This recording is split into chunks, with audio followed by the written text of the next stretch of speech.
story, topic, or have any other inquiries, please email submit@skibanewsnation.com. Also, you can email Jeremiah Skiba personally at jeremiah@skibanewsnation.com. Also, email Jake personally at jake@skibanewsnation.com.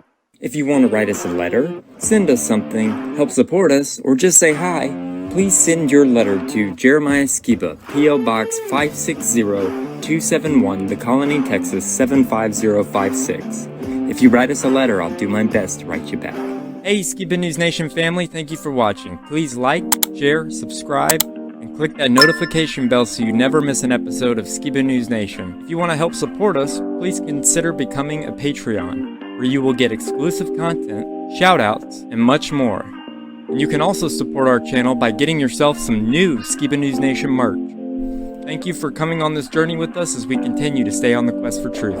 Huge shout out to all our Patreon supporters. Thank you so much for your support. We couldn't do this show without you. If you want to help support us, go to patreon.com/Skiba News Nation.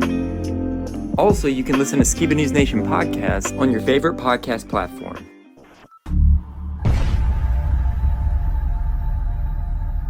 What it costs. I want to know what the truth is. And I hope that people, my son, anybody, if my name comes up, whether you like me, whether you agree with me or not, at least you could respect the fact that he's on a quest for truth. He's on a quest for truth.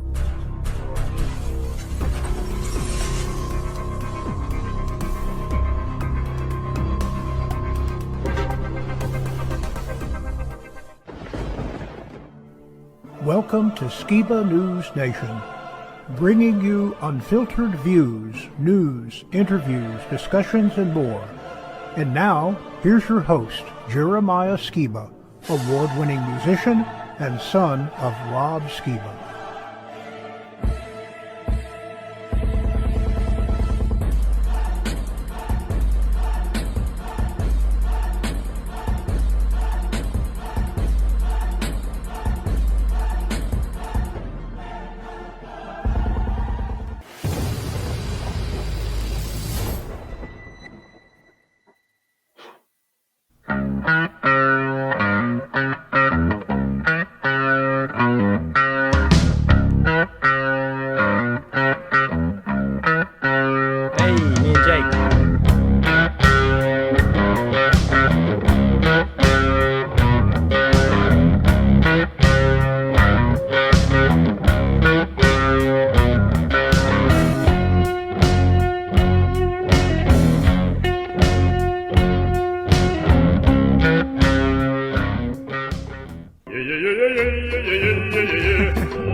Oh, get it, Opa. Yeah.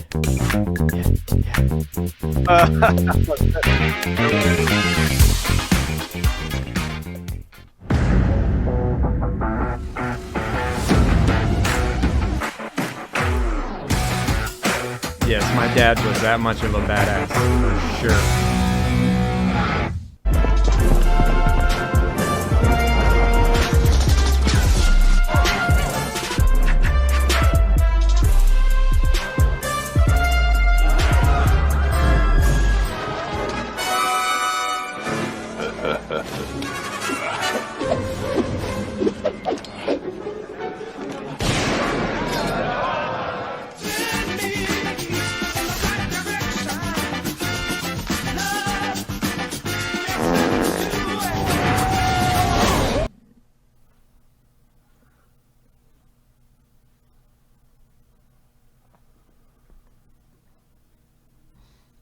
Hey Skiba News Nation family, welcome to episode 74 of Skiba News Nation, your weekly source of the latest news, controversial topics, conspiracies, forgotten history, and so much more. I'm your host Jeremiah Skiba, and today we're going to be talking about megachurch insanity, cross-referencing in the Bible, the truth about money, world economy in 2024, the year of the dragon, the rise of central bank digital currency, 2012 Olympics, creepy opening ceremony, ex-Massad exposes Epstein, leave the world behind in the Obamas. Another Opus Corner. For history, we'll be talking about how the Truman Show predicted the unveiling of modern society, igniting the quest for truth seekers. Another great Truth Talk segment, memes, and much more, so subscribe and stay tuned. Now, as always, I'd like to introduce my great and insightful co-host, Mr. Jake Grant. Welcome, Jake. What's up, man? Hey, man, we're just buckling down here in the midst of the holiday season, as everybody turns pagan for just, 1 week a year. No, it's more like a month. Or, no, ever since Halloween ended, right? No. Anyways, I wanted to share a quick video right before we got started. And it's just a reminder of how Texas megachurches take Christmas very seriously. They do. I've been there. It's Prestonwood.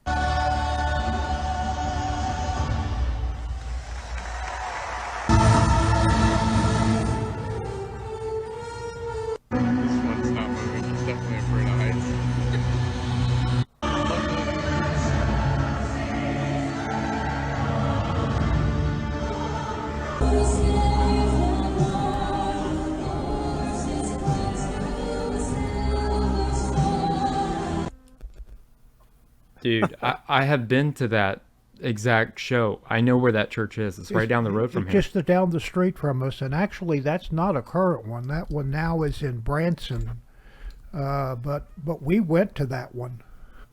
Did you know that it cost them over, I think it was like $2 million for each showing? Isn't that crazy? And they were jam-packed for every show. They went for almost 2 weeks. And Santa was the reason for the season, for sure. That's why I was sharing this picture. It says, half my Facebook feed, Santa! The other half, Santa is the devil. So, yeah, it's so true. The pageantry of the Christmas season, although I love to quote Rob Skiba, right? When he said, trade the beast feasts for the 7 feasts of the Most High. There's a depth to, understanding the biblical feast season. And I think we've had our heritage and our identity culturally stolen from us by basically the Coca-Cola Santa Claus story, the Hallmark story. Yeah. So, man, that's pretty much what I wanted to start off with. I guess we can cut over to the news segment now. Let's do it, man.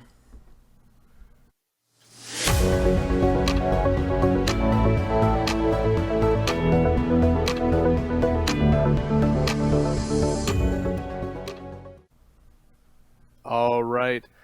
So let's get started with an interesting depiction of cross references throughout the entire Bible. So check this out. This is a graph that shows the handiwork of God. Now, what you're seeing here is every cross reference in the Bible that is overt, an overt cross reference in the Bible. Guess how many connections in the Bible? 63,779 connections in the Bible. If this was the work composed by one man, we would say this man is a master.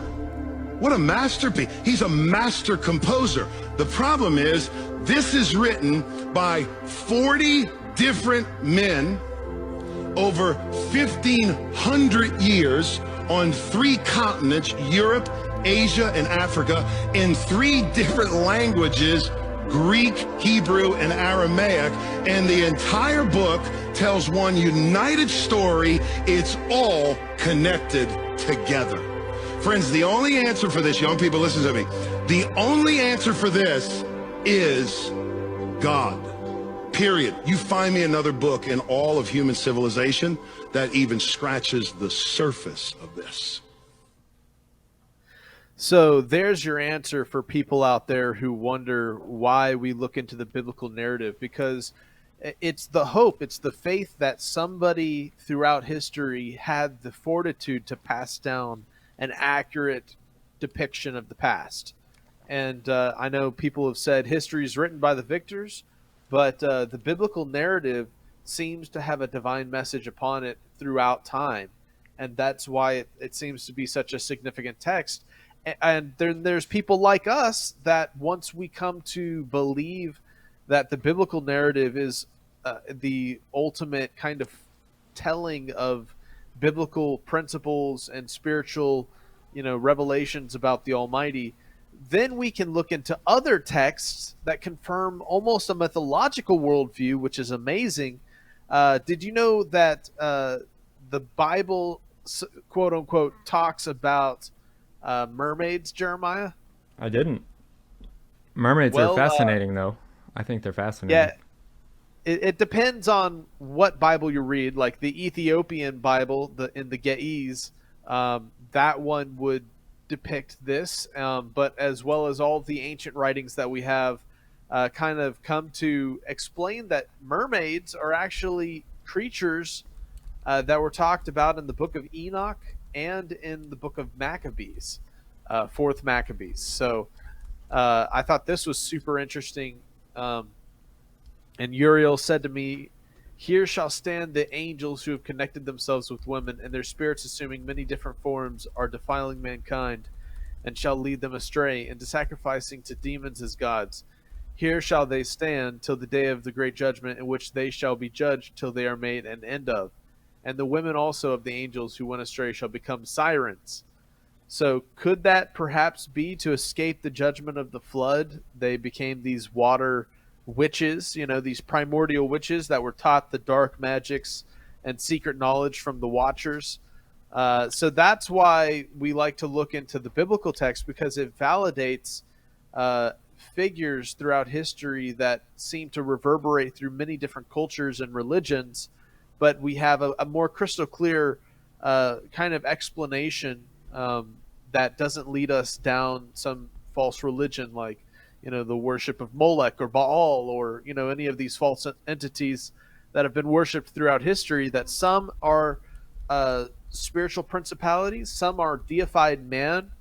But anyways, it's just interesting. And that brings to mind what we're going to talk about now, which is the truth about money in America. Check this out. Law of money is called the law of water. This is why, incidentally, the Statue of Liberty could not be put on American land. It was put in a harbor, because the Statue of Liberty is a maritime admiralty symbol. It's called the Statue of Liberty, not the Statue of Freedom. There's a world of difference between freedom and liberty. Liberty means you ask your father if you can use the car. If he says no, you don't use it. Liberty is what a sailor gets when he pulls into harbor. He asks the captain if he can leave. If the captain says yes, and he most likely is not going to, but if he says yes, that means you have the liberty. You pull liberty. You don't have freedom. America is not the land of the free and the home of the brave. We're not free or brave. We're ill-informed, entertained, and totally ignorant to the powers that be on this earth and how it works. Let me give you an example of how the law of water works. When you go into a court, why do you have to go to court? As I said, you play tennis and basketball on a court. The whole idea in a court is to put the ball back in the other guy's court. So consequently, this team stands up and throws the ball at that team, and that team stands up and throws the ball back over there, and the judge sits here, and that's what he is, a judge. He's the referee. He doesn't care who wins or loses. Somebody's going to pay, and he's going to get paid, so he doesn't care who wins or loses. He's only there to make sure that the game is played correctly. It's called commerce, because the whole world is commerce. Look up the word commerce in a law dictionary. It'll tell you sexual intercourse. Marriage is a partner. Partner is a term that's used in business. If your business with your partner doesn't work out, you're not going to God, you're going to court. Bring your check and your house and all your property with you, because it's just business, nothing personal. So that sets us up for what we're about to talk about next, which is a prophetic kind of doomsday call for 2024 and its relation to the Chinese Year of the Dragon. Check this video out.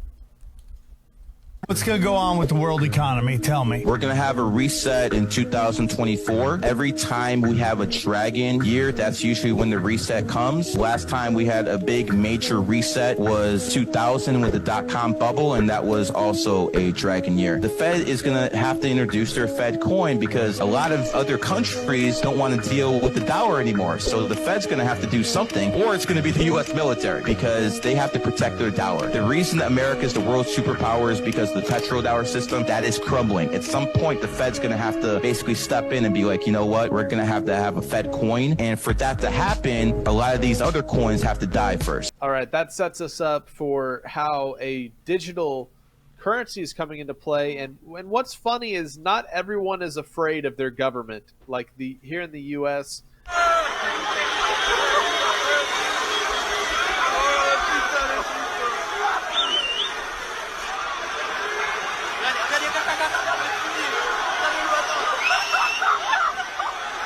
meanwhile, the French believe it's the year of the pig, right? Yeah.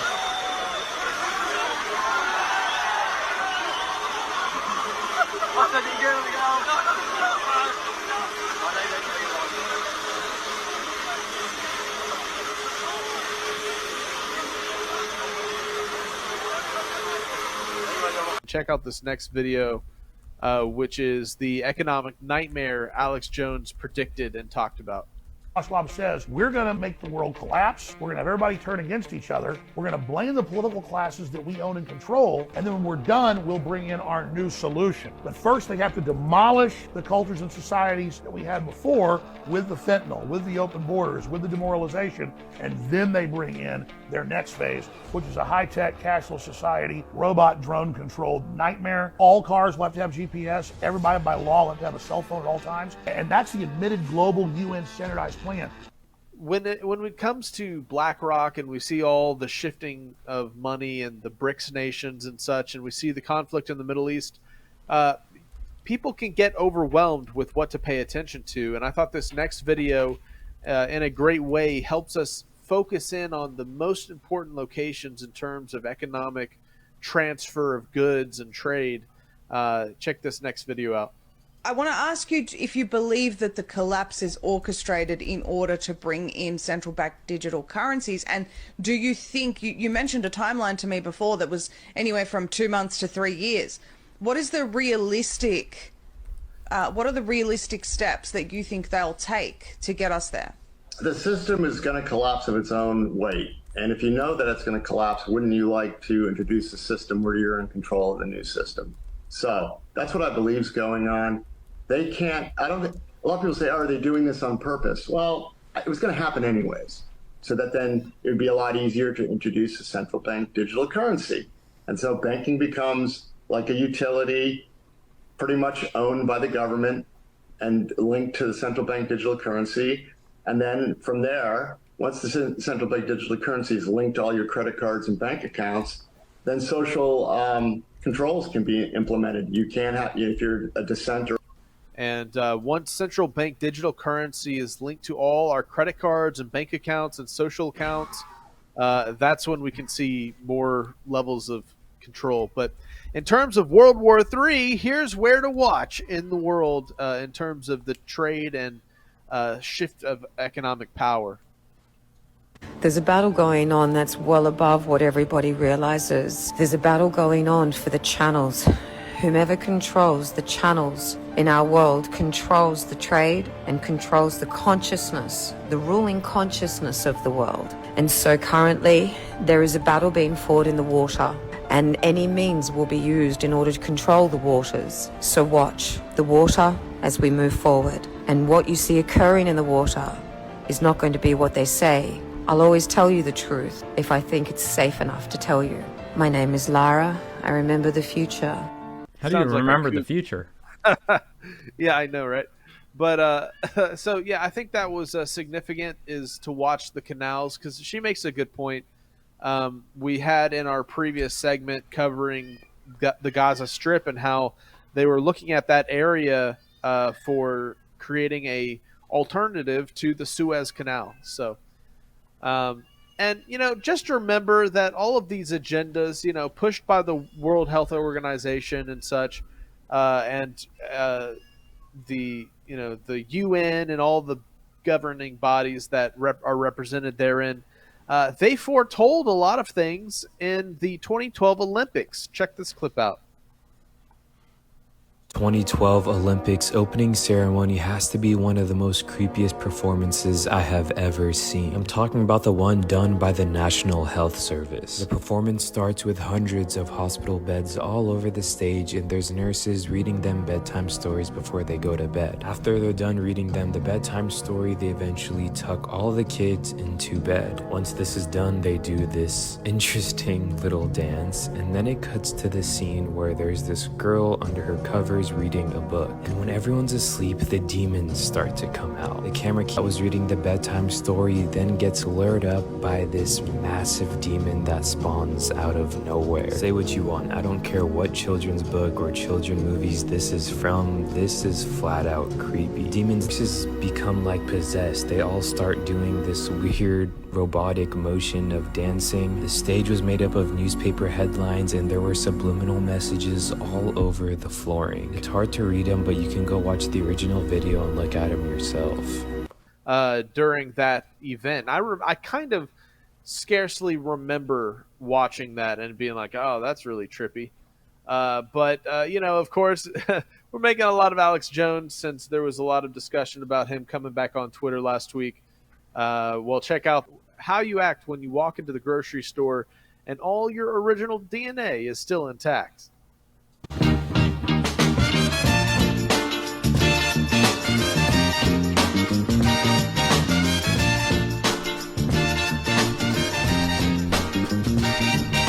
As they bleed the news circuit dry for clicks and views. Check this out. 10 people died in the Bronx last night due to a fire that killed 10 people in the Bronx last night during a fire. Fire officials say all 10 people died due to the fire, which was too hot for their bodies. Unfortunately, sometimes you can only say facts and event statistics and such so many times before you start to sound like that. That's crazy. That brings to mind this next clip, which is, the type of news they are hiding from you, which is Massad exposing some Epstein-type connections. Check this out. Maintained that it was your employer, Robert Maxwell, owner of the Daily Mirror. You say that he was an Israeli agent, and as was his daughter. He was not my employer. I would like to correct that. Okay. We worked together with him. And you say that his daughter Ghislaine also, though, worked for Israel, and it was Robert Maxwell who introduced Jeffrey Epstein to Ghislaine Maxwell way before the 1990s, as mainstream media is reporting. Correct. I suppose what the most alarming allegations that you've been making are that the entire Epstein operation was a honey trap operation to entrap politicians, policymakers, celebrities, people in the media eye, basically to become Israel's assets. Correct. That it became basically an intelligence operation to entrap. Yeah, so it really does explain how these powers of circle operate. And back then, the Massad were trying to get a honeypot operation going to get things over on American business heads and politicians and figureheads and whatnot. And so that's what we have to look forward to when the names are released from the little black book, Yeah, when we pretty much know who's in the black book. I mean, it's already been hinted at. You know the suspicious death about her dad, right? Was found like dead in the water, and they don't know who killed him. Oh wow! I'll have to do a history on it because it's crazy. That whole family's sick. Yeah, and in other news, this movie has just recently released, and it is produced by the people whose names are in the little black book. Oh man!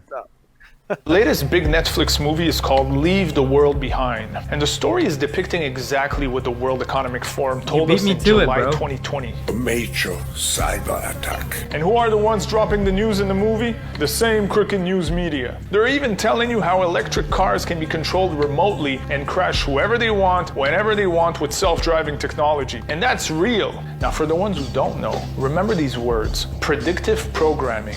That's a Hollywood movie telling you the hardcore version of whatever they're planning, so that whenever a lesser version of it happens, we are not as shocked and our brain is already pre-programmed to accept it. Kind of like the movie Contagion that prepared us for the response to COVID. So for this cyber attack, they're already programming us to blame China or Russia so that they can go to war, bring society to a collapse, and advance their agenda of control. We just have to be aware of their plan and reject it. Use the COVID-19 crisis as a timely opportunity and improve our preparedness for a potential cyber pandemic. Dude, you beat me to it. I have 2 truth talks. So, okay, so the first time I was aware of this, Lindsay told me, hey, watch this movie with me. And so I missed like the beginning. She skipped a little bit ahead, so I didn't see anything before, the first scene. So we watched it all the way through, and I was like, that was so weird. She said, do you know who produced that? And I said, no. She said, Barack and Michelle Obama produced that. And I had been telling Opa and my mom forever that the Obamas like own Netflix pretty much. Like they have so much stuff out. But it's weird because Barack Obama had a hand. Lindsay's reading the book right now to see how accurate it is to the thing, because Barack Obama allegedly changed a whole bunch of stuff in that movie. So we could do a side-by-side, and in the Truth Talks, I have 2 that even go deeper than that. It's crazy. Oh, that's so interesting. That's where NASA and the Obey shirts, the meme, that's where that comes from. It's from that movie. Wow. Yeah, that's amazing. I mean, it's almost so in your face, it seems too obvious, Oh, yeah. But anyways, in other news, we have an interesting theory on why cathedrals were built to resonate the songs sung within so beautifully, and how they were actually a healing tool. Check this out.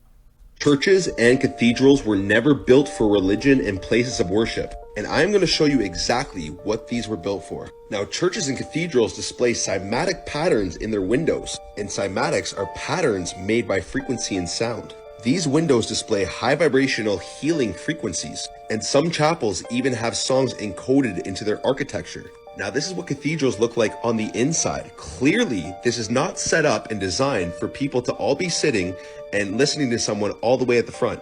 They were designed for people to lay down and listen to the healing frequencies from the instruments in these cathedrals. Now, our ancestors knew exactly how powerful frequencies are, and the oracle chamber is a perfect example of this. This is an underground chamber in Malta that pitches sound at 111 hertz, and 111 hertz frequency has been proven to kill cancer cells. Now, these cathedrals were also designed to generate their own free energy and convert it into electricity. This is why the word cathode is in cathedral. A cathode is a type of electrode through which electrons move. Now, this information has been intentionally hidden from us from our predecessors. However, we are in a time of awakening. The public consciousness is shifting, and this information is coming to light. And this will definitely be a part of our free new world. Peace and love. Yep. All right. With that said, here's one last clip of a Joe Rogan podcast talking about fluoride in the water. Fluoride do it in the water? It's a neurotoxin, right? It actually, I think it was originally fluorohexene, which actually was a byproduct of fertilizer production, and they realized that when they kept the fluorohexene in the fertilizer, it killed the seed. So they pulled it out, and they wondered, well, what the hell are we going to do with all this fluorohexene? Well, I guess we'll convince water municipalities to put it into the water, because there's a marginal amount of evidence that it can create a nanoparticulate layer over the enamel, and it could potentially prevent tooth decay. You could just brush your teeth. Or you could just brush your teeth. It's like putting sunscreen in apples, because some people get cancer. So you should just, every apple should have sunscreen in it. Right. It's really that dumb. Yeah. Well, Jeremiah, that's all the news for this week. All right, thanks, Jake, for another great current news as always. And now a quick look at my dad, Rob Skiba's refraction kit, where you can prove that the Earth is flat from your living room. globalists, guys, these are people who believe in the globe now. They are the ones that said, hey, the atmosphere really is acting like a lens, and they put a lens in front of the camera to show how it works. So I'm just doing what they're doing. I'm using the same logic that they're using, the same science that they're using.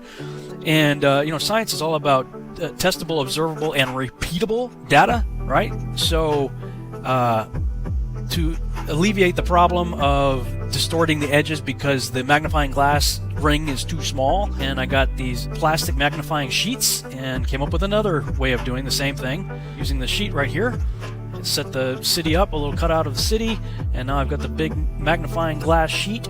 Bring the camera right up to the lens. See, that's the normal view of the city. Now let's back up again. The science is the same of that of a lens. Here's a simple example. So if you're looking at Chicago here, the atmosphere really is acting like a lens. Yes. Atmosphere really is acting like a lens, and this is how much of the city is missing due to the lensing effect, the magnification of the atmosphere. You're missing, a good portion of the city just by pulling my iPhone back on a 3-foot long desk. That's how much I lost of the city. And as with any scientific experiment, you always try to improve upon what you did before. So I got some foam core, made a little housing for the magnifying sheet, and pasted the city on the back there, and I made it as 2 separate pieces so that I could flex it as necessary, because I think that there are different types of atmospheric conditions that would allow for more magnification versus less magnification. Just go out into a field, something like this nice flat field out by my apartment complex. Lower your iPhone to the ground to simulate us, because we're really small on this massively large plane, right? Straight horizontal plane. And then go ahead and walk away from your camera on this flat horizontal plane. And just for the fun of it, let's go ahead and bring the city in here. And I'll try to keep my head right between those 2 buildings right there. And I'm going to pull the city along on this flat, straight, horizontal plane, pulling the city far away, and just simply due to perspective lines, look at what we end up with, boys and girls. Amazing, isn't it? Now let's bring the water line in to simulate water instead of grass, and get rid of the background there with some sky.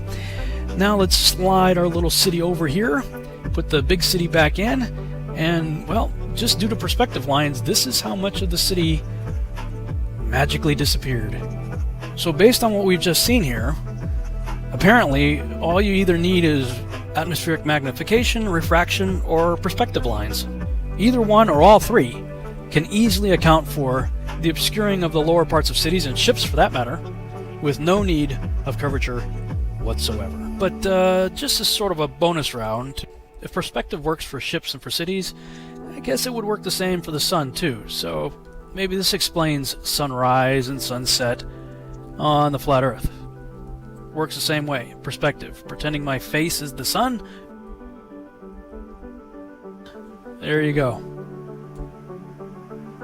It's not rocket science. You don't get to pick the anomalies that seem to agree with your views and ignore the common observations that don't, and still call yourself an honest investigator. That is intellectually dishonest.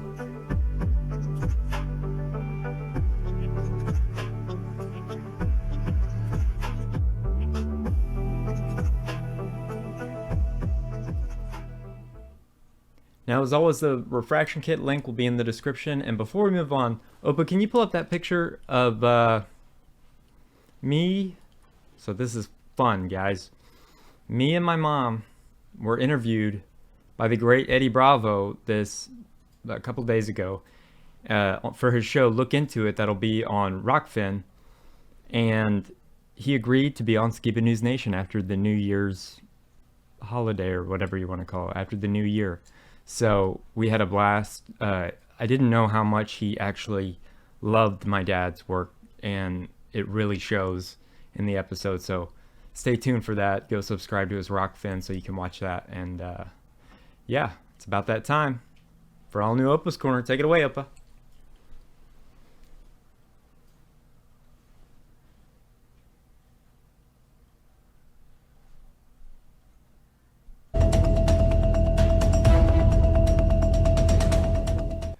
This is an OPA'S Corner breaking news report. We have just received word that OPA has been given the pink slip on OPA'S corner. His firing was said to be because of too many cat jokes. We have reached out to OPA for his comments. Man, this is fake news. There's a conspiracy against me about using too many cat jokes. Nothing could be further from the truth. Cats aren't even funny. There's also fake news reports that I dislike dogs. I love dogs bigly. In fact, I have a wiener dog. Make dogs great again. And by the way, the CIA is using cats to spy on me. We have a report from an unreliable source that OPA is being replaced by Barney the Purple Dinosaur. This has been an OPA... Huh? What? A Barney breaking news report. We now return you to your regular programming. I love you, you love me. We're a happy family with a great big hug and a kiss from me to you. Won't you say you love me too? The following presentation may contain too many cat jokes. Viewer discretion is advised. This presentation is rated CJ, cat jokes. Parental guidance suggested.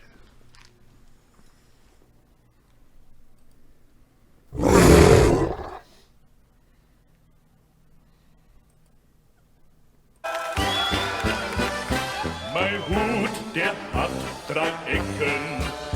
3 Ecken hat mein Hut. Und hat nicht 3 Ecken, dann ist es nicht mein Hut. Now presenting OPA'S Got Talent. Before the rewrite.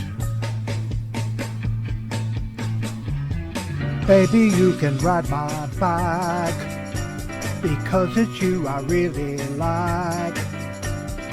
Baby, you can ride my bike and ring my bell. Shiggling, shiggling, yeah!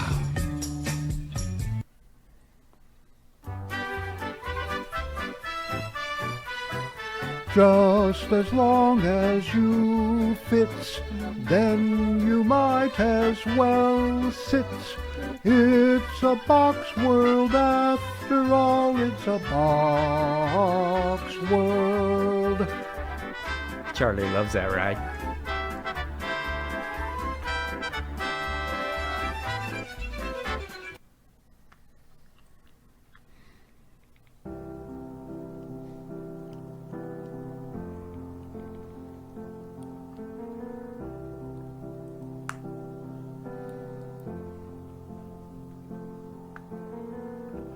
Imagine there's no thunder. It's easy if you try.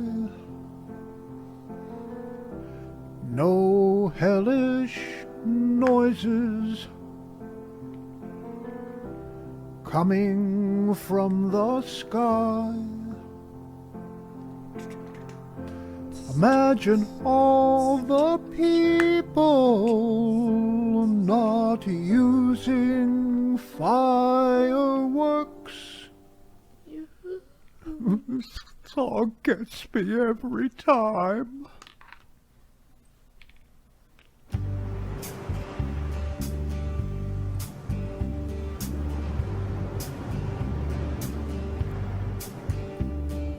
Sitting on my human named Ed, watching the clock till I get fed. Sitting on my human named Ed, wasting time.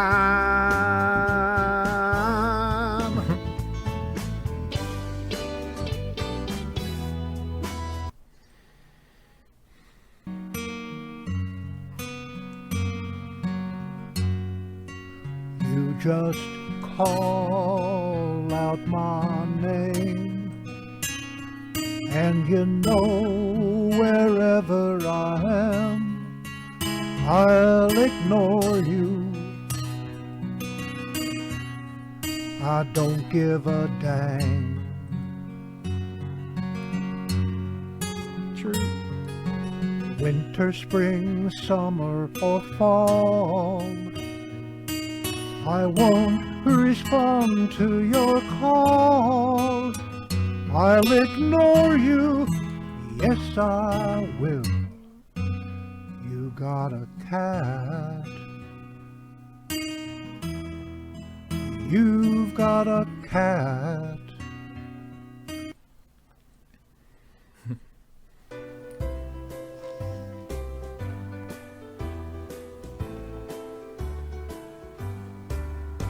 If you're happy and you know it, clap your paws. Fellas.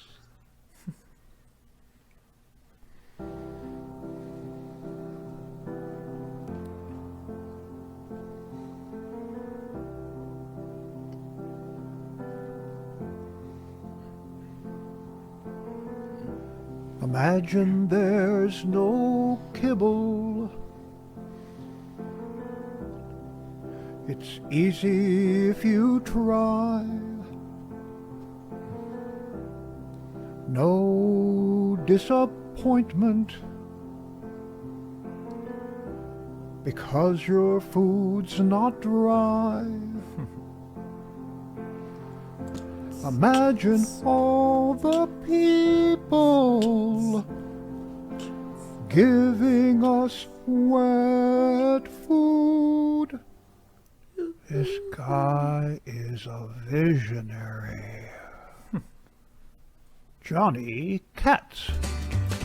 I looked down at that stupid ring of food. Got me down, down, down, puts me in a bad mood. And it hurts, hurts, hurts. The ring of food, the ring of food.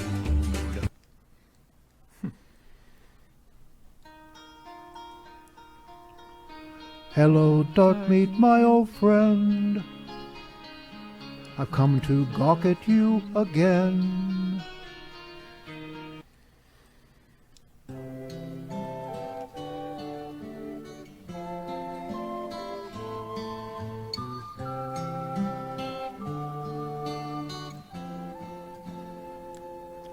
There's a lady who's sure that I'm getting too old, and she's buying me a stairway to mattress. That's classic, man.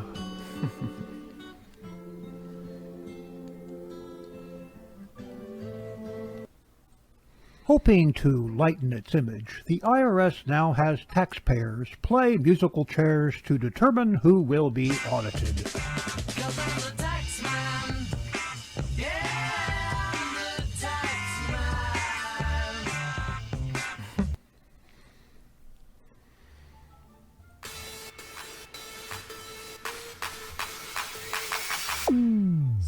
My name is Funky T, and I got mad skills. I can spit out rhymes like I spit out pills. Got a whole liter of pop in my own private jet.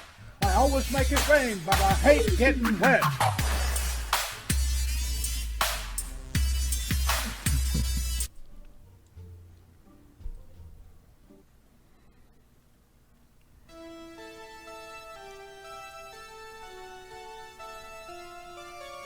Picture yourself in a boat on a river with nice sardine trees and greeny treat grass.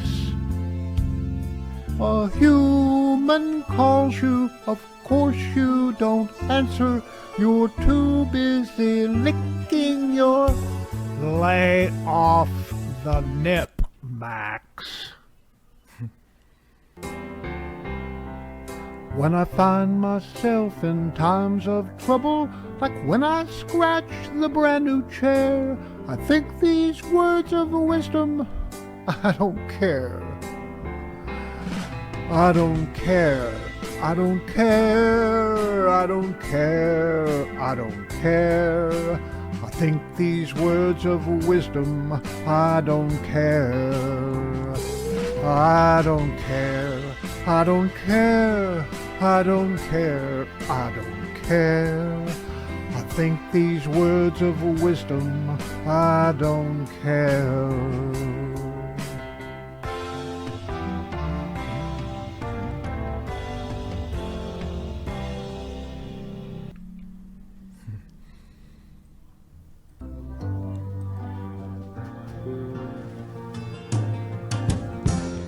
I've seen fire and I've seen rain. I've seen better days where my food just didn't end. I see my half full bowl and it's been like that since 10. And I always thought that you'd feed me again. That you'd feed me again. The Little Mermaid.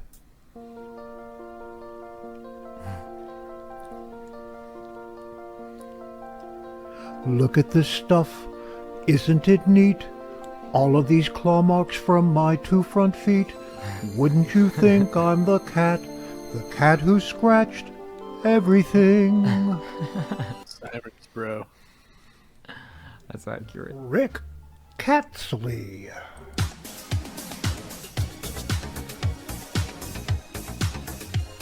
You've been cat. What is it? Cat roll? I was gonna wake you up. I was gonna knock stuff down. I was gonna run around. I had cats too. I was gonna dislike hugs. I was gonna barf on rugs. I was gonna watch you go to the bathroom.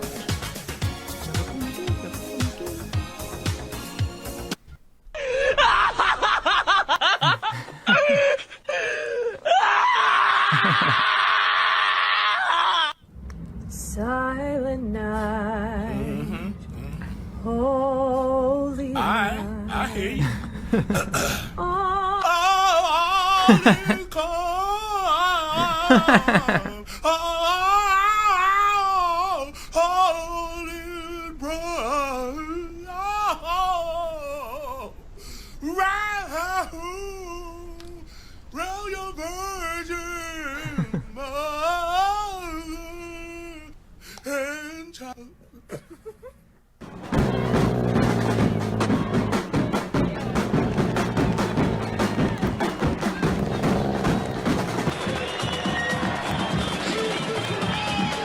That's creepy. I don't know why. Is that Mrs. Doubtfire?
Oh no, no, no, no. I would scream and run away.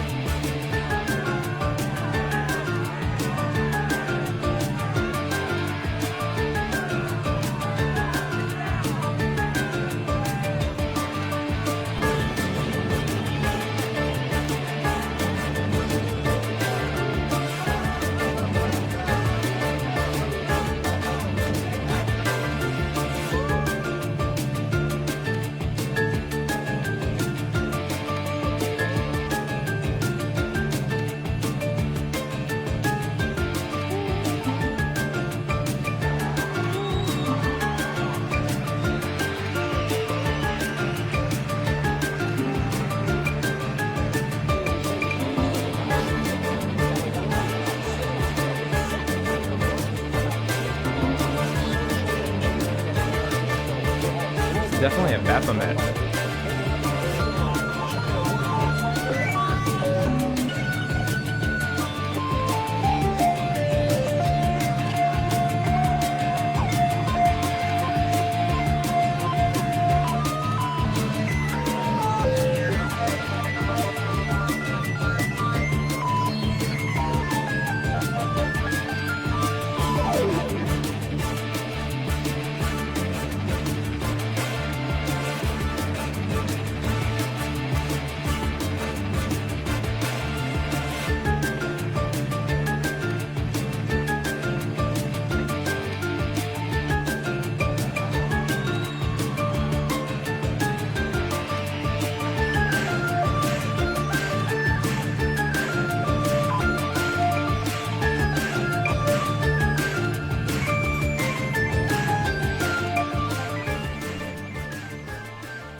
Charlie would love the snow.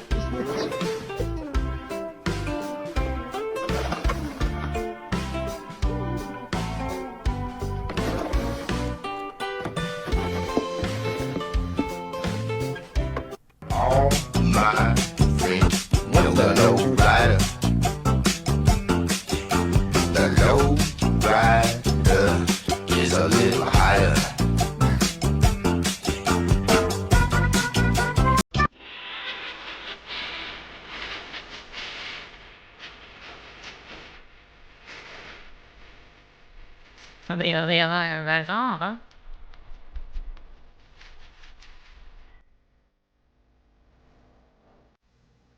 That was great, Opa. Those puppets were oddly frightening, but yet kind of interesting.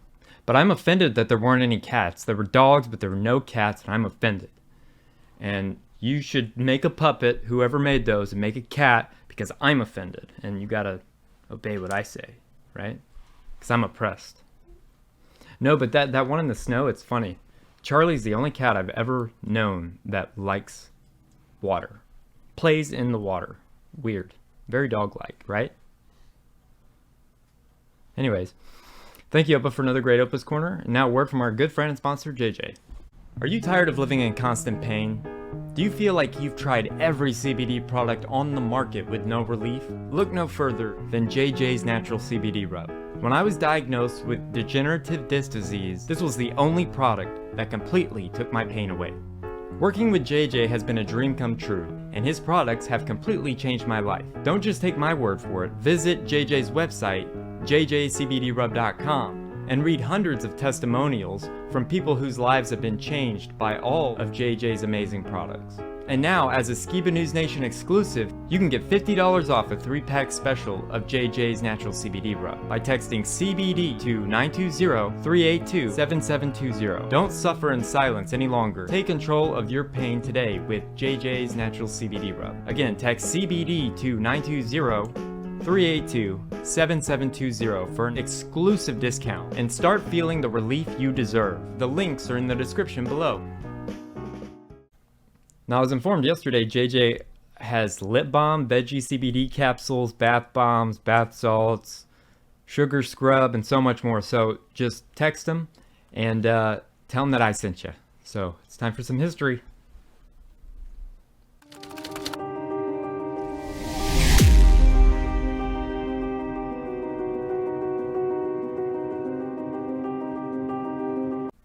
So today for history, we're going to be talking about how the Truman Show predicted the unveiling of modern society and igniting the quest for truth seekers. How it kind of predicts kind of what's happening now, and I think it'll blow your mind, Jake. So let's go ahead and play this first clip.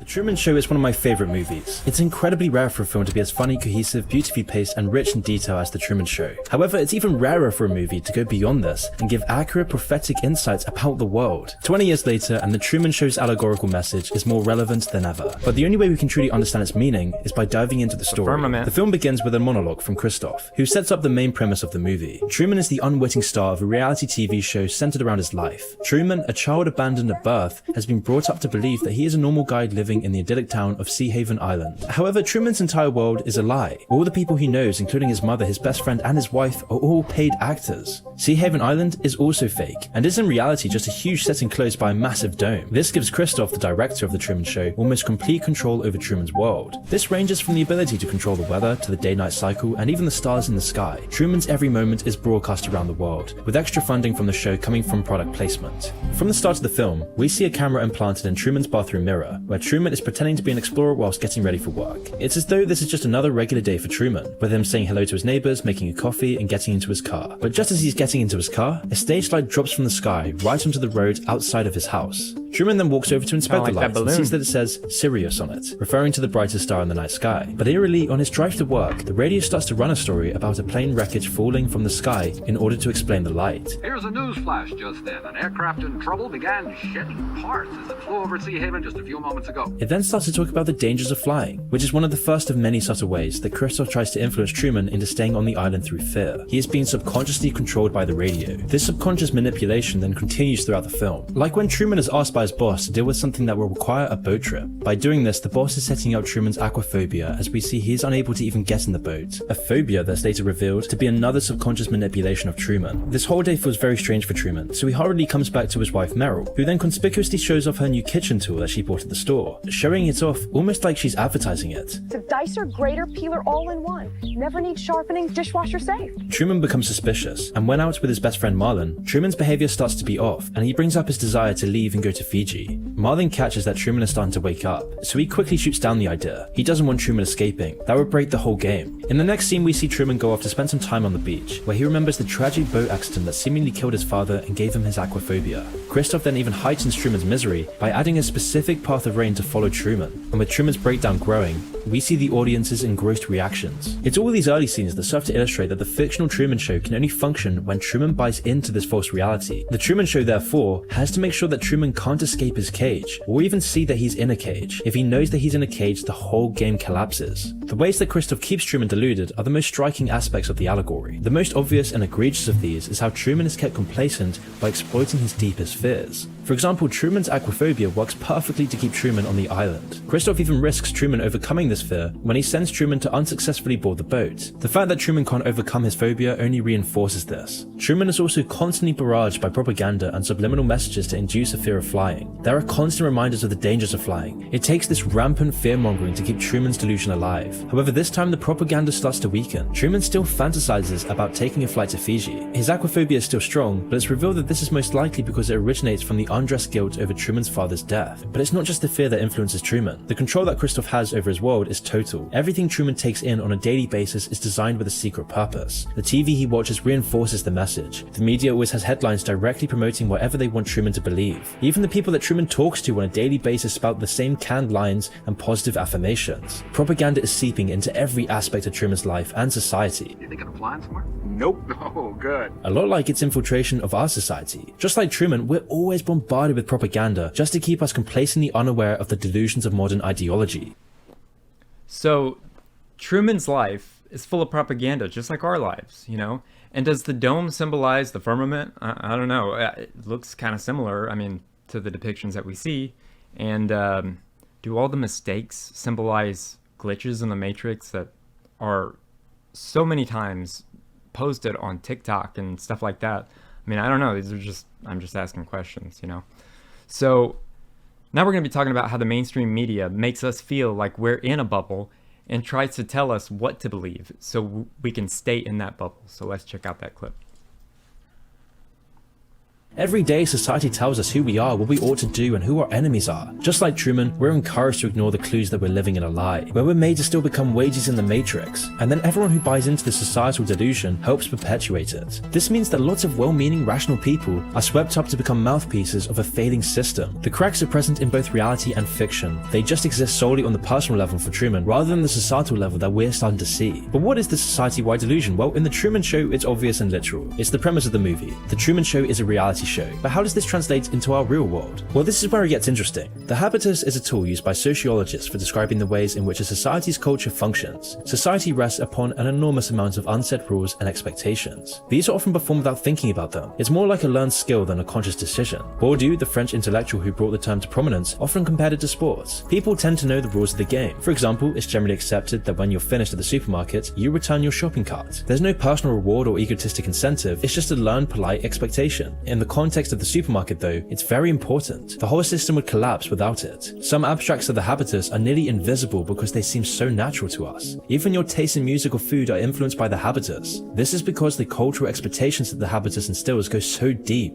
They're established from the moment you're born, reinforced throughout your childhood by your family, and then further built upon by your education and work. This then makes the habitus a self-perpetuating structure. Those brought up in certain habitus will nurture its specific values in their children, for example, making sure the cycle continues. The Truman Show gives a literal picture of what a habitus can look like. We can see all the actors in the fictional Truman Show as being sucked into this. The actors act in certain learned ways in order to perpetuate the essence of the Truman Show. Now, the key difference between fiction and reality is the incentive. Literally, the actors in the fictional Truman Show are being paid to play their parts, but in the real world, people play their parts in the habitus because the habitus itself has conditioned them into it. Everyone is one of the actors. Everyone makes the delusion real. And what the Truman Show goes on to tell us is that when the habitus has been altered into something too detached from an authentic society, cracks start to show, when lies start to perpetuate, when the ego gets in the way, when power corrupts, the habitus starts to break. And this ripples throughout entire civilizations. See, throughout the movie's progression, we see Truman gradually wake up to the delusion that has consumed his life, which inevitably causes a breakdown of the entire habitus. The further Truman moves towards truth, the faster the delusion collapses, and thus the more resistance he faces. The habitus of our world is just as deluded as the one in the Truman Show. This is because what's valuable culturally has been drastically changed by reality TV and social media. The Truman Show almost predicted this with its commentary on reality TV. The vapid values of reality TV expanded to shape the entire habitus. Now limited to reality TV, and this doesn't seem too harmful, but it gets so much worse when you consider this in our own reality, especially with the effects of social media on our values. Nowadays, everyone's the star of their own reality TV show. People project vapid and unattainable standards by advertising a fake life on social media. That 14-year-old girls who use social media more than 5 hours a day saw a 50% spike in depression symptoms. This feeds into people's values. They see other people's fake lives and hold their own up to the same standard. These people then perpetuate the cycle, which then brings the habitus further and further away from authenticity and truth. Corporatization of society is then also reflected in the habitus of both the Truman Show and in our own society. In the Truman Show, the effects are obvious. Truman's wife is constantly advertising and shitting brands. It's almost a learned response that has been ingrained into her. You really ought to throw out that mower.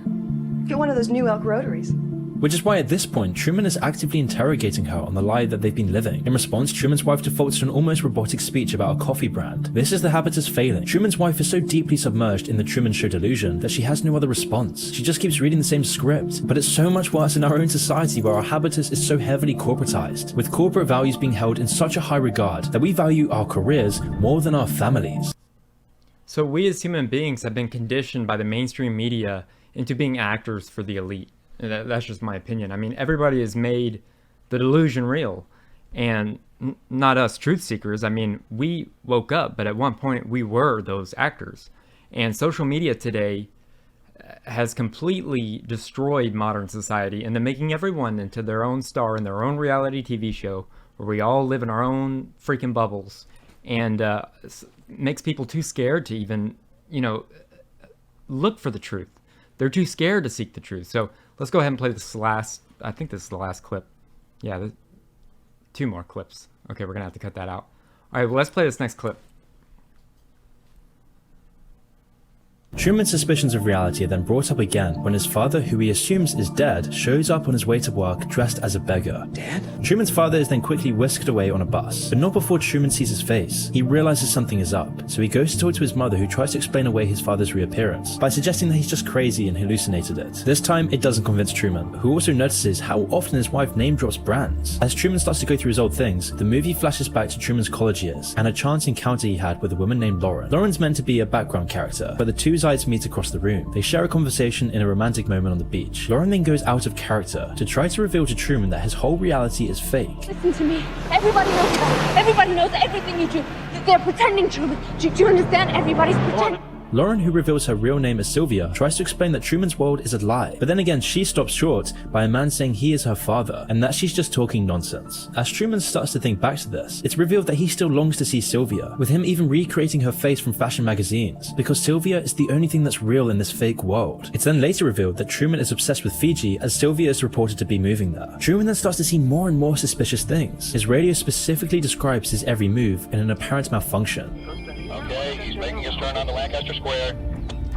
Truman's also seeing every part of the background set, but he's always escorted away from it. This sequence of events brings his suspicions to a breaking point, as Truman concludes that it seems that his entire world revolves around him in some weird way. Fearing that he's going crazy, he brings up these questions to Marlon, his best friend, who then just tries to brush it all off. And in response to his increased suspicion, Truman's then further barraged by suggestions that everything is just fine, that he's just being weird. His mother then shows fake pictures of him at Mount Rushmore, and even the TV runs a program about the benefits of a small town life. But by now, things don't work like they used to. He's seeing the society that he lives in starts to crack. It's also laughable and ridiculous. This whole thing is a facade. And now that Truman is waking up to this reality, the lullabies of deception can't draw him back to sleep. After noticing that his wife is crossing her fingers in his wedding pictures, Truman follows her to work. Despite multiple attempts by extras to delay and stop Truman from seeing the surgery that his wife is helping with, Truman breaks into the hospital and sees the fake surgery being played out by actors who have no idea what they're doing. Determined to leave, Truman then visits a travel agency. By this point, Truman's had enough. He's determined to leave. He wants to escape this sick society, so he tries to book a flight to Fiji, but the clerk says they're all sold out for at least a month. So then Truman tries to get a bus out, but it conveniently breaks down just before leaving. Truman then, sitting in a car at home, waits for his wife to come back from work. When she does, she gets in the car with him as he points out the clockwork regularity of the people who go past their road. Unsatisfied with her unrealistic reaction to this, Truman then locks the car and takes Meryl on an impromptu road trip. To everyone around him, he seems like he's having a breakdown. He's breaking the rotten habitus surrounding him, but then instantly traffic jam starts, stopping Truman in his tracks. Truman then pretends to go back home, which disperses the traffic completely, but then turns right around and makes his way out of the suburbs and onto the road. Once they reach the bridge which stands between Truman and the mainland, it seems that his conditioned aquaphobia will stop his escape plan. All the conditioning and propaganda is the only barrier to his freedom. However, Truman overcomes his fears by closing his eyes and forcing Meryl to steer the car while he holds down the accelerator. Once they're over the bridge, other obstacles are set up by Christoph to try and stop Truman from leaving. Truman even drives through a wildfire, but is stopped by a roadblock due to a convenient leak at the nearby power plant. In desperation, Truman tries to get through on foot, but is tackled and subdued by men in hazmat suits who take him back home. The implausibility of all these events cement Truman's skepticism of the world around him, which brings up the question, how many so-called emergency events in our own world could be equally implausible? So no matter how hard we try to wake up, the mainstream media and the narrative tries to get us back into that bubble and tries to beat us down. And at the end of the day, it's up to all of us to decide whether we want to stay asleep or whether we want to wake up and see the world as it truly is. I mean, that's why I love each and every single one of you watching, is because you're on this quest with us for seeking the truth. So with that being said, let's play this last and final clip.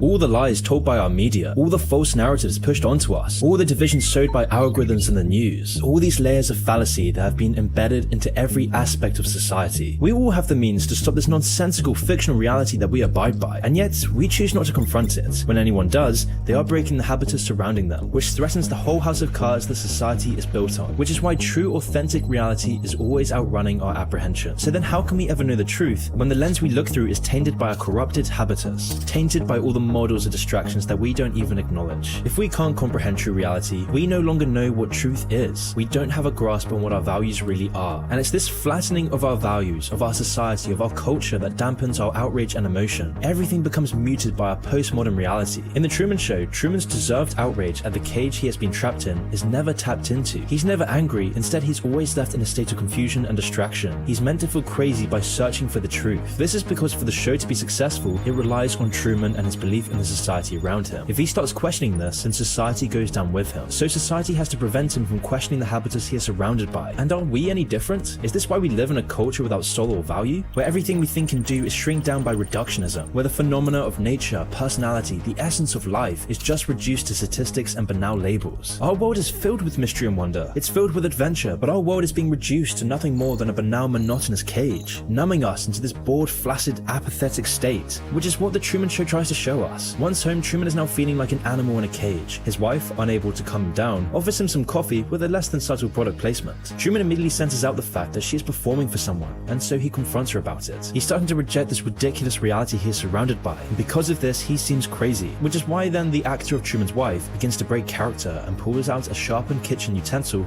to defend herself. It's these sorts of cracks in the show that only happen when Truman stops believing in it. Like in our world, we're now starting to see the rise of political outsiders. We're seeing the rise of extremism and a general apathy of all the people who refuse to believe in our current system. With our government starting to collapse with war imminent, no one trusts our broken society, and in the case of the Truman Show, it's this unraveling madness that almost ends with Truman's wife revealing her acted role. Only until Truman's lifelong friend Marlon bursts in at the last minute and whisks Truman away to have a heart-to-heart conversation. But at this point, it's like putting a band-aid on a gaping wound. The floodgates are now open, and Truman's belief is dwindling. In this scene, the two are sitting near the river and begin reminiscing. Christoph, through Marlon, reassures Truman that Truman's life has meaning and is normal. He comforts Truman by assuring him that if what Truman believed was real, then everyone would have to be in on it, including him. Though this isn't possible, as Marlon would never lie. On the surface, Truman seemingly takes this into heart, but deep down he knows that Marlon is just a victim of the game, and so he deliberately shows to him that he bought the ruse. He knows that Marlon isn't a bad person, but that he's not a real person. Morning arrives, and Truman seems to be back to his old self. He draws with a bar of soap on in the morning. He has the usual conversations with his neighbors and co-workers, and seems interested in a new office mate he will have next to him. Evening rolls around, and everything seems business as usual, with Truman fast asleep. However, Christoph senses something is off. Truman fell asleep in the basement rather than his bed, so Marlon is again sent over with a six-pack to investigate and talk Truman back to sense. However, this time he finds that Truman isn't there and has escaped from the house. Christoph calls for all actors to search for Truman, and for the first time in the show's history, cuts the transmission. However, even with all the actors searching the entire set, Truman cannot be found. At his wit's end, Christoph has the set illuminated into daylight mode early, and on a hunch, has the team begin looking through the cameras near the harbour and on the boat. After cycling through a few cameras, the team finds Truman aboard a sailboat, and Christoph gives the call to resume transmission. After a few moments of peace sailing, Christoph is then faced with a dilemma. He either continues the transmission at risk of Truman finding the truth, or he gets rid of Truman entirely. So he decides to send a violent storm above Truman's boat. Christoph increases the violence of the weather, but after a few long minutes, relents. Amidst this, Truman shows his willingness to die for the truth by shouting to the sky, "Is this the best you've got?" Christoph, in godlike stupor, descends to send the most violent bout of weather yet, all to the dismay of his crew and producer. Truman, however, holds on but is knocked unconscious. But at the last minute, Christoph rescinds the weather and removes the storm, resuming the tranquil waters. Truman regains consciousness and begins sailing his boat again. He has beaten the storm and the sea seems to be in his favor. However, after a few minutes, the bow of Truman's boat launches through the side of the set, leaving a big hole in the sky dome. By now, all of Truman's suspicions have been confirmed, and, in an ecstasy, begins punching the wall. However, the reality of Truman's situation begins to dawn on him as he sees the ramp at the end of the water. Truman walks across this ramp, walking on the water. The audience is gripped. The culmination of his 30 years in the Truman Show seems to be at its finale. Truman locates a staircase and slowly ascends to the side of the set. At the top, he locates the door labeled exit and opens it, revealing the abyss beyond his realm. A godlike voice then thunders through the sky as Christoph reveals that Truman was the star of a TV show with the whole world watching. Truman asks, "Was nothing real?" And in response, Christoph responds that Truman is real, and that's what made him so enjoyable for millions. Christoph then tries to keep Truman in the set by indicating that there was no more truth out in the real world, and that in the world he created for him, he had nothing to fear. The ignorance was bliss. After a few moments of silence, Truman looks up at the camera and says his final words before leaving the show.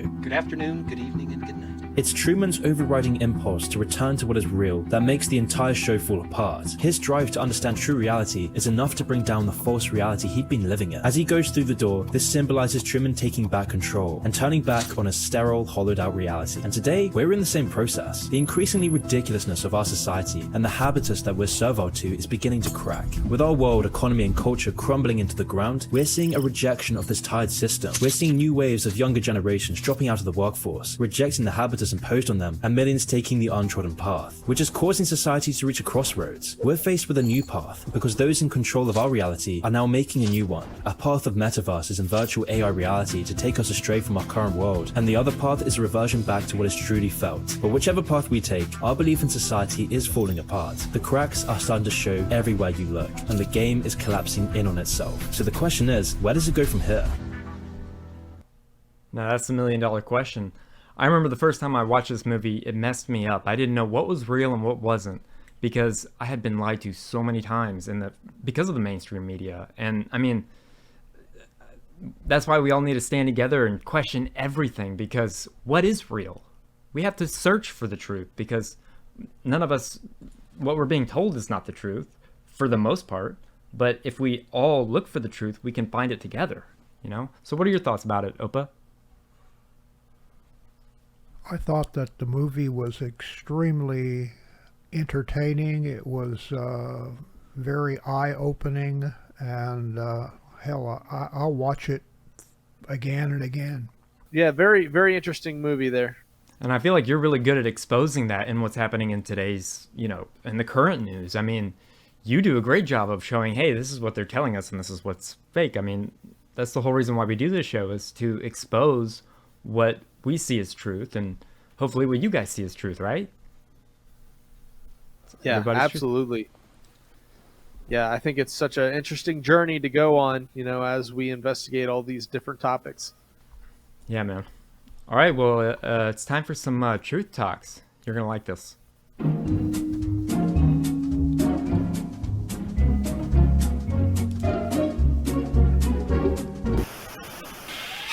Because I haven't been caught yet.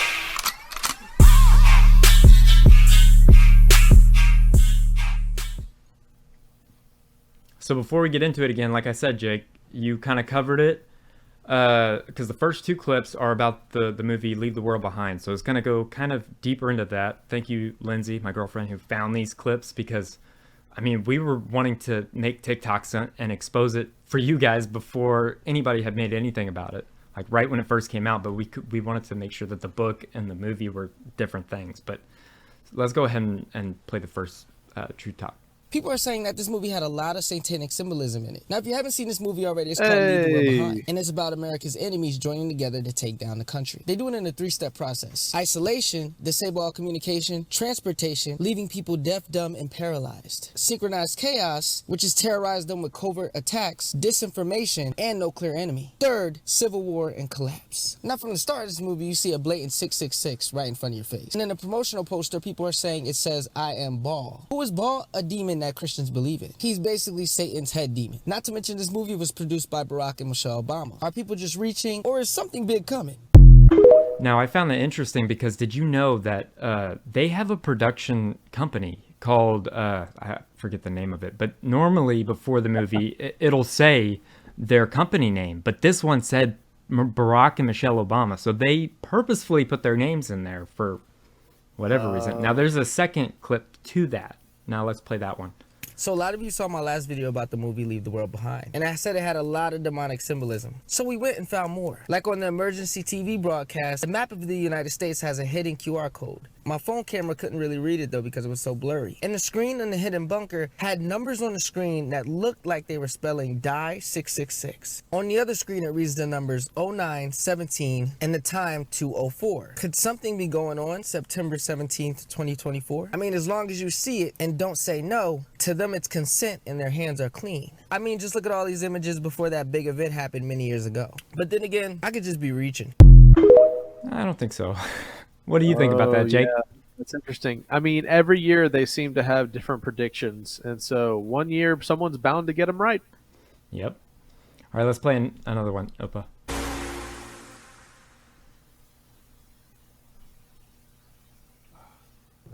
Giants absolutely existed in the past. Every single culture has some kind of story, myth, legend, folklore, Jack and the Beanstalk, whatever. They're everywhere. And yeah, you gotta give credit to people like Steve Quayle. I mean, Steve Quayle, L.A. Marzulli, some of these guys have done a tremendous amount of research, and they're still doing research and showing stuff. But you could just look in newspaper archives and find stuff as recent as the late 1800s. In fact, we're in Texas right now, in Rockwall, Texas. Rockwall, Texas is called Rockwall, Texas, because back, I believe it was in the late 1800s, a farmer or somebody was digging a foundation, I think, to make something, build a house or whatever. And then his shovel hit a rock, and they kept digging, found out it was a rock wall, kept digging, and realized it's a really big and long rock wall. And eventually, supposedly, they found or made an opening or whatever, got into the rock wall and got into a room. And as the story goes, as I understand it, they found a cauldron of some sort that had the remains of humans in it. So apparently somebody was eating people. And then as the story goes, they found the skeletal remains of a giant, the skull of which was about 3 times larger than a typical, human skull. So, I mean, you're talking 15, 18 feet tall probably, if it's 3 times bigger. And so what did they do? They put Lake Ray Hubbard over that whole area. So, which is really bizarre if you go look back in that history. All the lakes, as I understand it, in Texas are man-made anyway. But they had that land that became Lake Ray Hubbard was extremely fertile, good farmland. Water. And they had other less, good land for farming over here that they could have. So if it was really about we need to create a reservoir, why didn't you flood that area? You flooded this area because there's giant evidence here. And you find this time and time again, that there's all kinds of historical documentation of finding giants in the Americas and all over. And then once the Smithsonian and Vatican and institutions like that show up, all of a sudden the evidence magically disappears. Well, why? Because it goes against the scientism model of evolution. They've got no place to fit giants in there. The Bible tells you exactly what happened, where the giants come from in Genesis 6. And in Numbers 13, they're encountering the giants in the land of Canaan. And Joshua and the Israelites came into the land, and there was basically a giant holocaust, a holocaust of giants, and a diaspora of giants. They didn't get all of them. The ones they didn't get took off. And there's evidence of giants all over the world where they dispersed to. So giants is just one of those things that proves the biblical narrative that scientism doesn't want to have anything to do with. All right, but let's play that next one. Wow.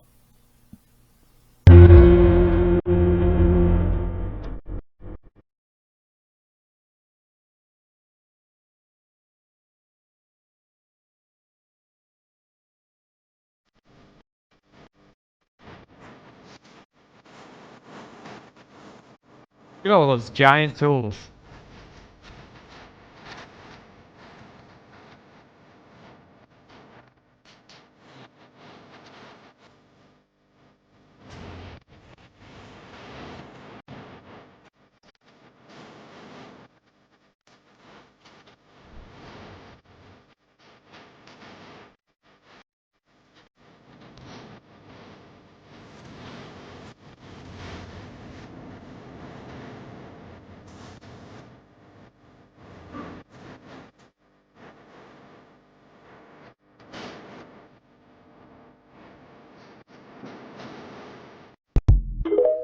So there are going to be a lot of giant ones in here because I'll tell you why at the very, very end of this segment. So let's play the next one.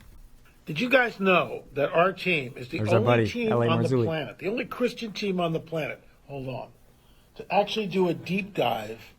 What we show in our film, number 6, the DNA evidence. And here's something to think about. Look at the orbits here. They're 25 to 30% larger. Look at the robust zygomatic arch. Look at that big old head. Here's the foramen magnum right here. It should be here.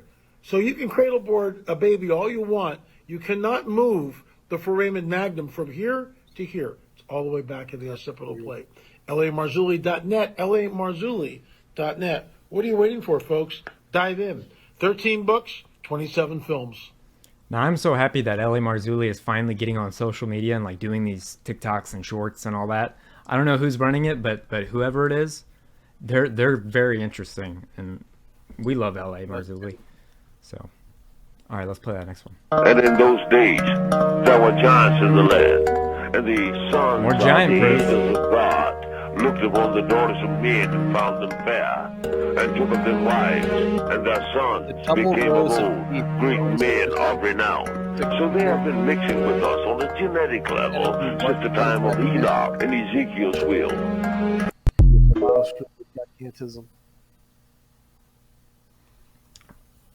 All right, Opa, you want to play the next one?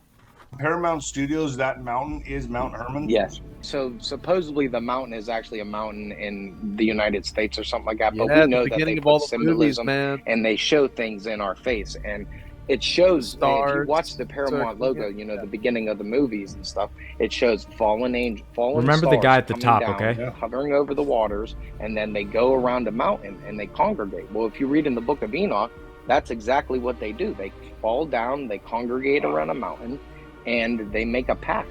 I'm never going to look at it the same. So that guy on the top is Zach Lewis. He's the guy that finds all these cool TikToks, and he runs our Skiba News Nation TikTok, makes all of our shorts and stuff. So big shout out to him for sending me these. So shout out, Zach. Sweet. All right, let's play that next one. Thy right hand, O Lord, is become glorious in power. Thy right hand, O Lord, hath dashed in pieces the enemy. Fear thou not, for I am with thee. Be not dismayed, for I am thy God. I will strengthen thee, yea, I will help thee, yea.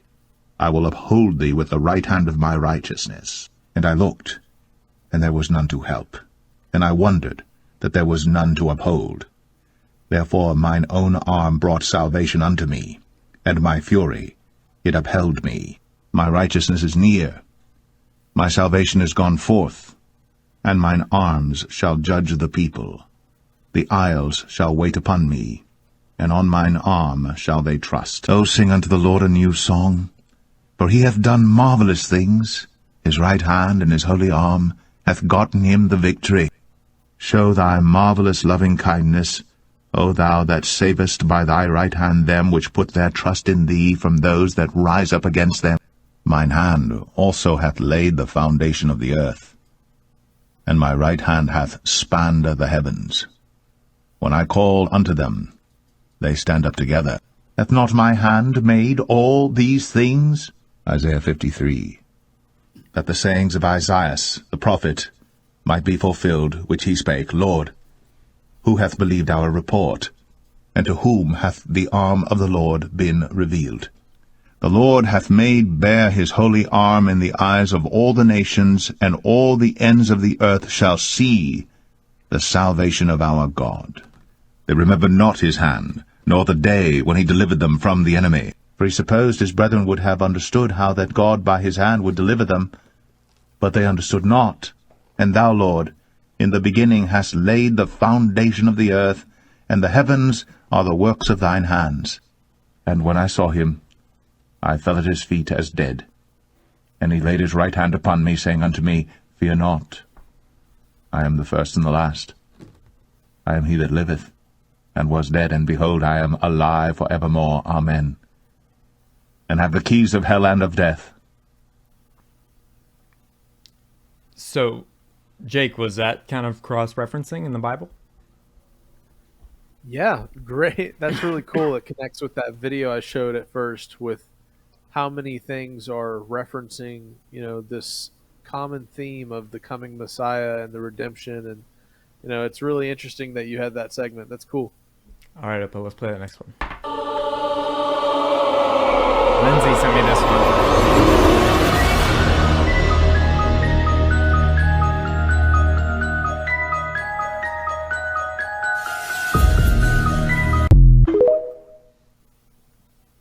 Weird. All right, next one. So if LA couldn't get any creepier with all the problems with crime and homeless, I ran into this billboard on this lot. So this is a vacant lot for construction, and it says, live life deeper, 144 stories underground. You may never go outside again. It's so creepy. I'm wanting to know if this is real with this construction site right here. Crazy.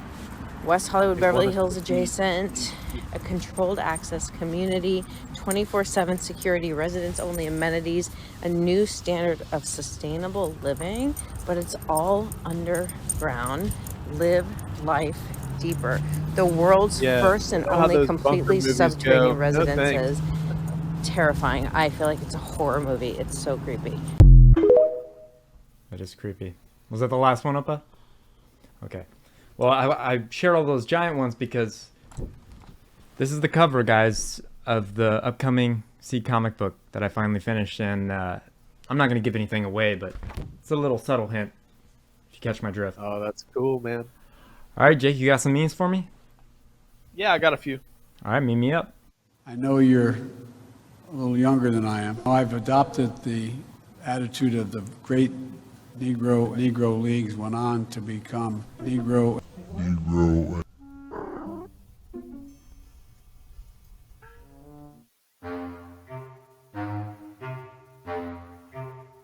Meet me up.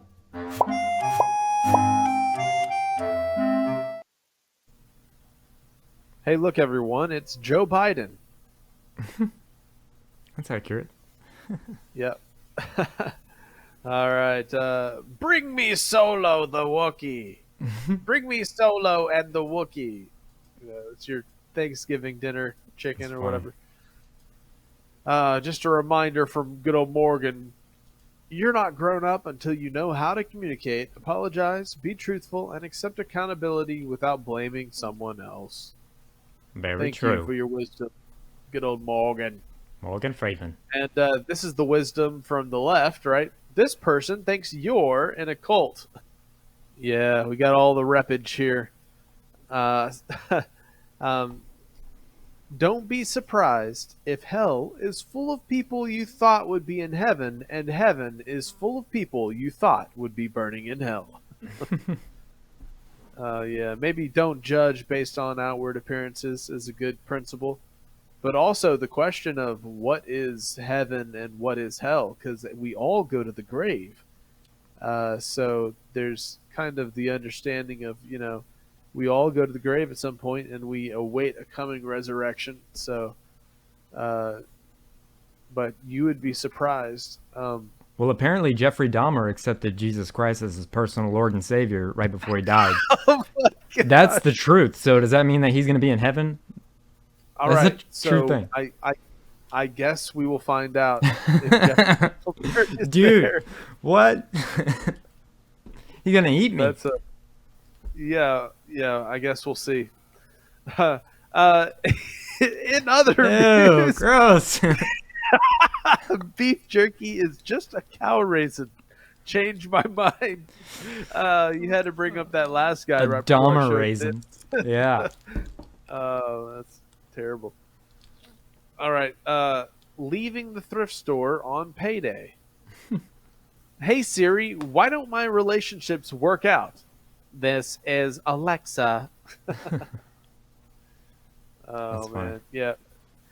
All of our future girlfriends and wives are going to be just robots because they want us all living in these tubes, like the Matrix. It'll all be a robot lady. Have you seen the movie Her? It's about that, where it's Joaquin Phoenix and he falls in love with this AI thing. Very weird. Crazy. Yep. Yeah. Coming to it. AI romance. And, this is what a family of potheads look like. Aww. In their natural habitat. Here's a really cool, you ever hear about that graphene stuff that was supposedly put in certain experiments, and then check out the dollar bill. Interesting. Here's another one. Pro FE, right? Think about it. When the earth shakes a little, you have all these buildings collapsing from a tiny earthquake. And then when the earth spins at 1,040 miles per hour, you can have perfectly stacked rocks, not even nudging a little bit. Yep. Are you sure these are safe? I have no idea. This is heroin. They used Looks to like give a heroin to doctor, right? everybody. Yeah. Here's some heroin, kid. And you're telling me we trust doctors today after what they were giving us a couple hundred years ago? No, they thank were you. like, yeah, pregnant women should have extra cigarettes. Yeah. So you're telling me they want me to trust them today and not, self-medicate? No, I don't think so. Opa, what was the most trusted cigarette brand by doctors when you were a kid?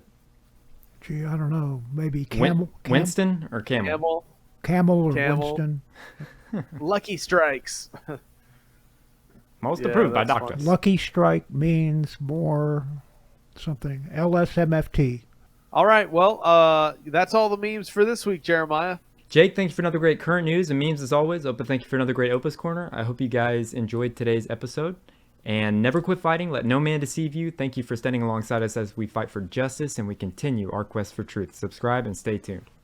If you would like to submit a story, topic, or have any other inquiries, please email submit@skibanewsnation.com. Also, you can email Jeremiah Skiba personally at jeremiah@skibanewsnation.com. Also, email Jake personally at jake@skibanewsnation.com. If you want to write us a letter, send us something, help support us, or just say hi, please send your letter to Jeremiah Skiba, P.O. Box 560-271, The Colony, Texas 75056. If you write us a letter, I'll do my best to write you back. Hey, Skiba News Nation family, thank you for watching. Please like, share, subscribe, and click that notification bell so you never miss an episode of Skiba News Nation. If you want to help support us, please consider becoming a Patreon, where you will get exclusive content, shoutouts, and much more. And you can also support our channel by getting yourself some new Skiba News Nation merch. Thank you for coming on this journey with us as we continue to stay on the quest for truth. Huge shout out to all our Patreon supporters. Thank you so much for your support. We couldn't do this show without you. If you want to help support us, go to patreon.com/Skiba News Nation. Also, you can listen to Skiba News Nation podcast on your favorite podcast platform.